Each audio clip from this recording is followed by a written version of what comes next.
Welcome to the Blazing Cook. Today I'm excited to bring you one of my favorite things to do. Tacos, but not any tacos. Tacos de carne asada. And I'm gonna be making this recipe super simple.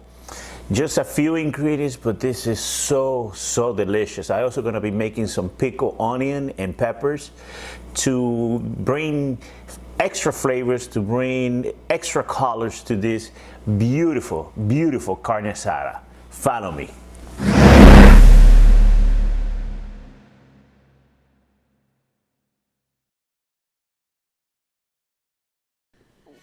All right, to make our pickled onions and peppers, we're using some black pepper, some red chili flakes, garlic, the small sweet bell peppers, and a red onion.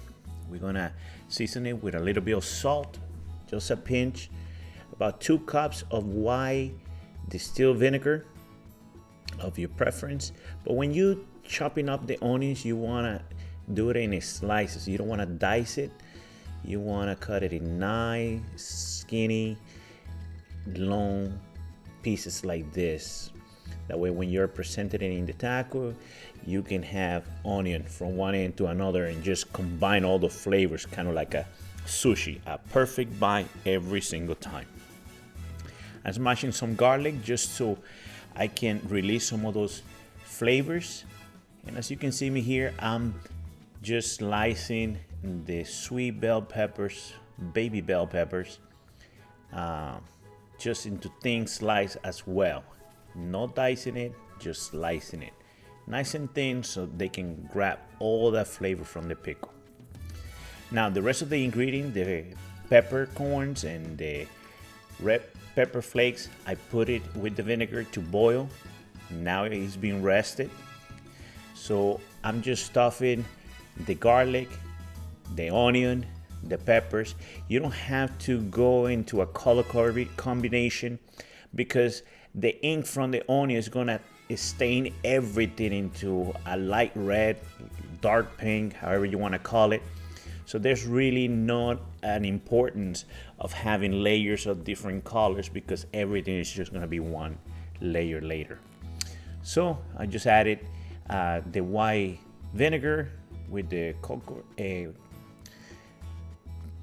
flakes of the red pepper into it, and I just let it sit overnight. Now the steaks, I'm just seasoning with salt, pepper, and some garlic. I'm using a ribeye steak. I'm panning it down, make sure that all those flavors penetrate. And we're gonna be letting this steak sit for at least 4 hours. It's gonna give us plenty of time to make homemade tortillas, which is the way to go when you're making steak tacos or carne asada. So as you see me here, I'm making sure even the sizes get a nice little coat of that seasoning, and we just let it sit. For the tacos, this is maseca. This is the only corn flour that I see my friends from Mexico use. So that's the one that I'm using as well already for a few years. And the way to get the tortilla master, you have to work it just like any other flour. Gotta be pouring out some warm water, warm to the touch, not hot, but you gotta work it little by little. You wanna incorporate the water all over the masa. The masa cannot be runny, the masa cannot be dry. It's just a recipe for disaster. So you wanna take a good 10 minutes of working the masa. Make sure that you get into every grain of flour with the water. And you just keep working it. And one trick is that you're gonna see the masa separating from the bottom of the bowl. And also it's not gonna stick to your hands anymore. That's when you are almost done. That's a good indication that you have enough moist on the masa. As you can see, we slow down a little bit, and this masa is just sticking together. It's no longer sticking to my finger. The bowl is clear from it. So what we're gonna do now is just gonna let it rest for at least 30 minutes, but not more than 40 minutes because then it will start drying out. And to avoid that, just damp a kitchen towel like I'm doing here and just put it over and put it to a side so it doesn't dry out your masa. I also gonna be using queso fresco, which you can easily crumble with your hands. But to make this sauce, these are the ingredients: salt, tomatillo, cilantro, avocado. I love to use a shallot, garlic. We're using a jalapeno for flavor, not for spicing things up. A small yellow onion and crema cacique. It's kind of like a sourdough, but a little bit more on the watery side. So to get the sauce ready, first thing you want to do is to peel the tomatillo, put it in a pot so they can boil. This will help take some of that acidity that they have, and also it will soften it up and they fill up with water. That's why we're not adding any other liquid to this salsa, so it can be nice and creamy.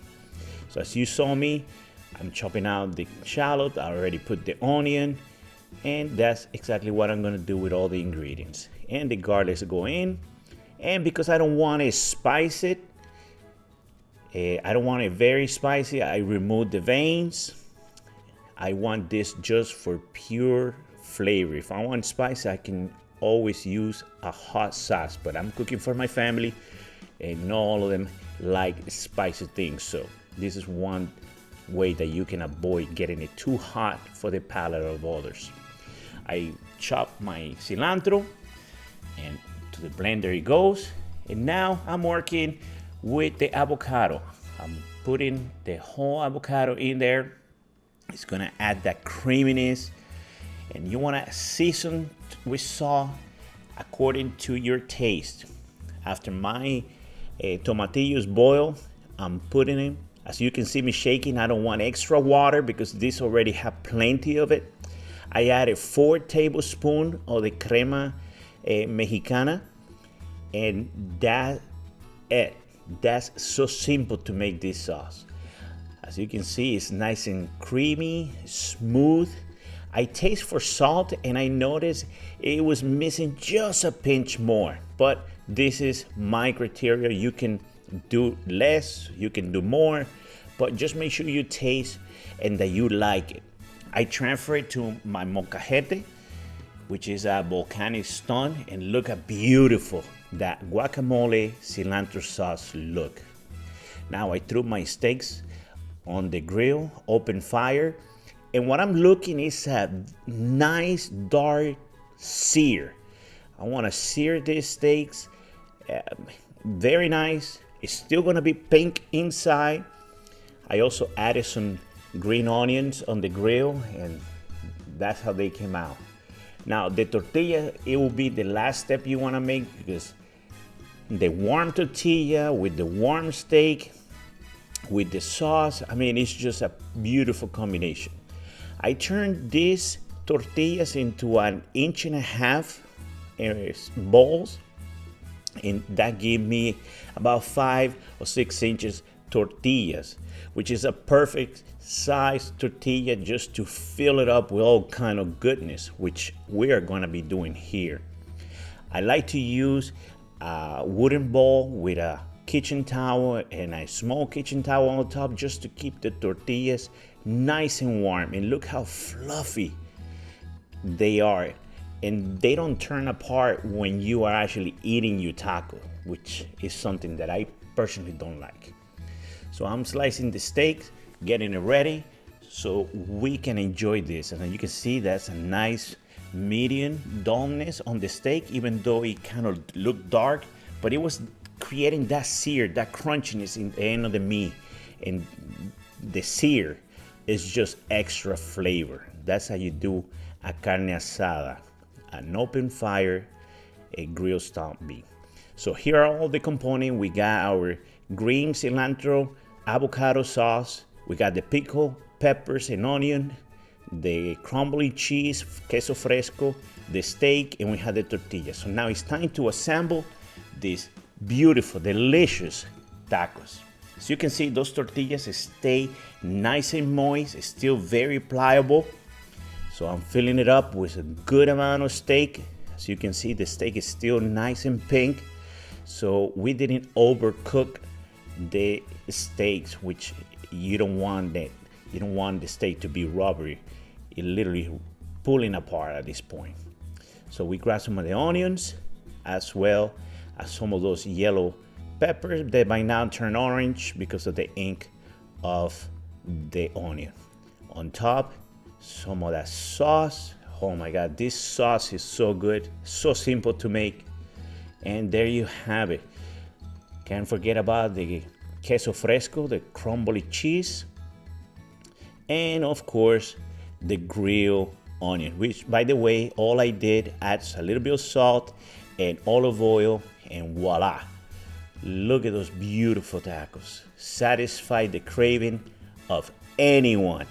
It's just that amazing. If you haven't subscribed, please subscribe, hit the notification bell, and until the next time,